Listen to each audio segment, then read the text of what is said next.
এই যে পর্নোগ্রাফিতে একটা আপনি আসক্ত হচ্ছেন, আপনি একটু খেয়াল করে দেখেন তো আমরা সবাই এরকম পর্নোগ্রাফিতে আসক্ত কিনা।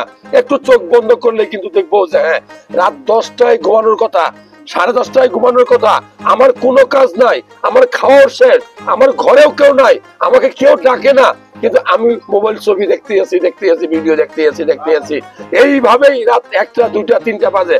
ঠিক না বেটি? আমরা এই জন্য দুঃখ করে মাঝে মাঝে বলি হায় রে মোবাইল ফোনের কারণে কিন্তু এখন আর গ্রামে রেডিও বাজে না, কারণ গান শোনা যায়। মোবাইল ফোনের কারণে কিন্তু এখন হারিকেনের বাতি, দোয়াত কলম এগুলো লাগে না, দোয়াত লাগে না, হারিকেনের বাতি লাগে না, মোবাইলের টর্চ। এই হারিকেন মোবাইলের কারণেই এই যে এরকম টিভি কিন্তু এখন আর চলে না, মোবাইলে সিনেমা দেখি। কিন্তু এই যে এত সুবিধা দিচ্ছে এই মোবাইল ফোন আপনার ঘুমটাও কেড়ে নিচ্ছে। ঠিক না? আপনার ঘুমটা কেড়ে নিচ্ছে কে? এই মোবাইল ফোন। আপনারা যে স্মার্টফোনটা ব্যবহার করতেছেন, এই স্মার্টফোনের সাইড এফেক্ট জানেন? আমি বলবো যে স্মার্টফোনের সাইড এফেক্ট কি জানেন? খুবই গুরুত্বপূর্ণ। যে আপনি যদি এই খারাপ ভিডিওগুলো দেখতে থাকেন, পর্নোগ্রাফিতে এমন আসক্ত হবেন যে একটা সময় এই মাস্টারবেশন শুরু করবেন।